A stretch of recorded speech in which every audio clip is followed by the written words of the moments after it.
you want me to bench me? You just got to let the ego go when you think of coming off the bench and all that. He wants to stay. They want him to stay. Doesn't mean it'll happen. Klay Thompson is about to become a member of the Dallas Mavericks. According, Thompson is set to agree to a 3-year, $50 million deal with the defending Western Conference champs. You are my brother.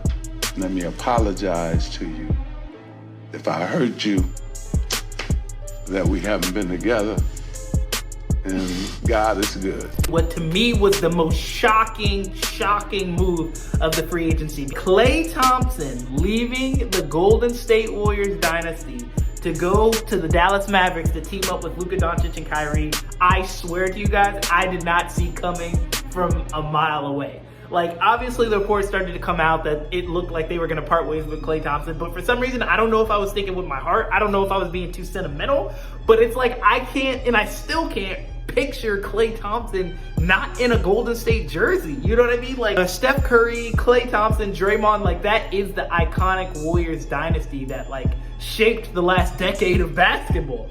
For better or for worse, they shaped the last decade of basketball. So seeing Klay Thompson in another jersey was just a mind-blowing to me. And there's so many layers to this, I feel like. One, Klay Thompson signed to the Dallas Mavericks for 3 years, $50 million. The first thing I thought when I saw that is this is nowhere near a max contract, right? Because that's where the controversy started, is that people felt like Klay Thompson was going to seek the max for his last little payday before he retires, right? And the issue is that Klay Thompson went over 10 in an elimination game. Like, no one's ever going to forget that. Like, Klay Thompson, one of the greatest shooters ever in NBA history, went over 10 in an elimination game to make them miss the playoffs.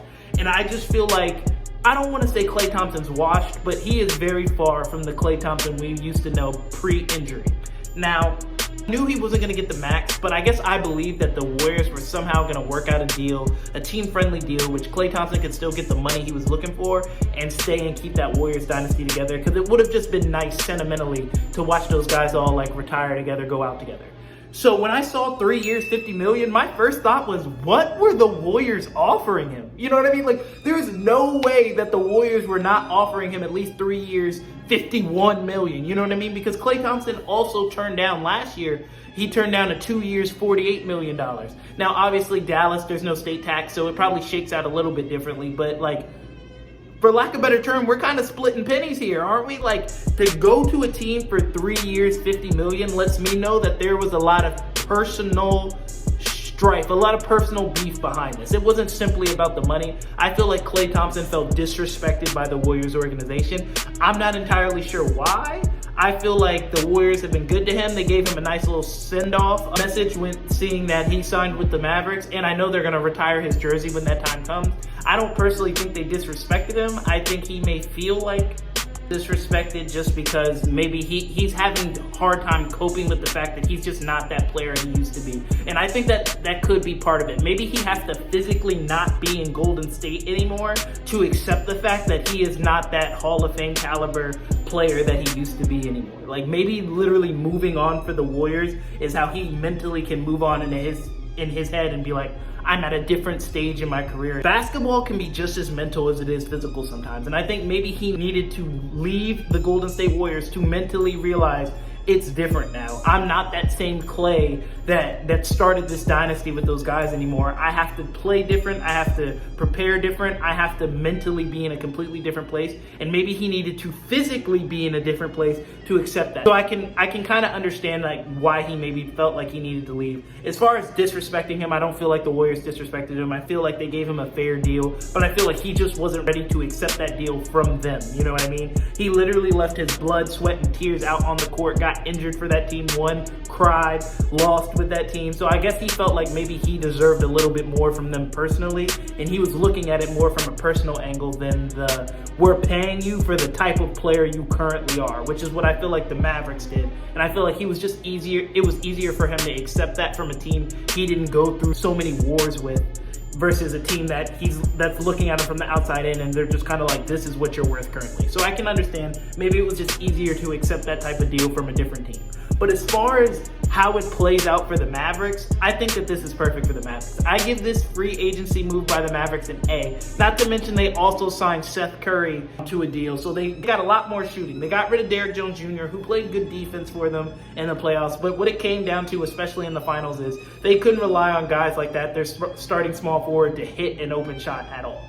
I know he went 0 for 10 in an elimination game, but Klay Thompson go be hitting some shots whether they open or not this season. You can believe that, especially now that he feels slighted by the Warriors, now that he's in a different climate. Klay Thompson's going to be on a borderline revenge tour this season, in my opinion. I think Klay Thompson's going to shoot over 40% from three. I think he's going to average 16, 17 points per game. I think Klay Thompson's going to have a good season. I think Klay Thompson's going to have a really good season because his role in Dallas is different than what it was that last year in Golden State. Last year in Golden State, obviously Steph Curry's a superstar, but after Steph Curry, they never knew what was going to happen on offense from night to night, especially after losing Jordan Poole, who I'm not super high on, but one thing I can say about Jordan Poole is he can create his own shot, and he's going to get his shots up. Outside of Steph Curry last year, Draymond's obviously not a scorer at all, plus he got suspended a bunch of games. Andrew Wiggins is like hit or miss. Like, I don't know what goes on with him, but it's like some nights he could have 20, some nights he may have 2. Like, he is not consistent at all. And Kuminga's still coming along. He's still developing his game. He's really athletic, but he's like a raw prospect. Everyone else, it's hit or miss. It's hit or miss. So Klay Thompson needed to score 20, 25 points every night for the Warriors to even have a chance of winning. And I just feel like that's not the player Klay Thompson is anymore. Obviously, early in his career, I mean, the man dropped 37 points in a quarter. The same way I won't let anyone forget that Klay Thompson went 0 for 10 in an elimination game, I'm not going to let anybody forget that Klay Thompson dropped 37 points in a quarter. The man had 60 points with 11 dribbles. How you get 60 on 11 dribbles? But anyways, I'm just saying Klay Thompson deserves his respect. He's a Hall of Famer, should be in the top 75. So I think he's going to be on a redemption tour this game, but he's not that player anymore. He's not that player anymore. And on the Warriors, he needed to be. He needed to be a player that could get them 25 on a given night, and he's just not that player anymore. On the Mavericks, he's not going to have to do that. He's not going to have to do that. You got Luka, who on many nights is just going to beat teams by himself. He's just that great. Luka, you could argue, is the best player in the league. I'm going to save that argument for another day. But Luka could just go off for 50 and beat a team at any given night. Same with Kyrie. Kyrie may just dominate any given night and go off. But on every night, consistent basis, those two are going to be the leading dogs. They're going to command a lot of defensive attention. They just went to the finals. Now you got a sniper in the corners with Klay Thompson. Klay Thompson is literally taking the role of Derrick Jones Jr. So now when you try to double Kyrie because you can't stop him, or you try to double, triple Luka because you can't stop him, that swing to the corner is Klay Thompson now, not Derrick Jones Jr. And so whatever you think about Klay Thompson, one thing you know for certain, know for a fact, is he can shoot that thing, bro. So I think it's the perfect fit. Again, they also added Seth Curry, so they just added a lot of shooting. So I feel like that's exactly what they need. They still got their young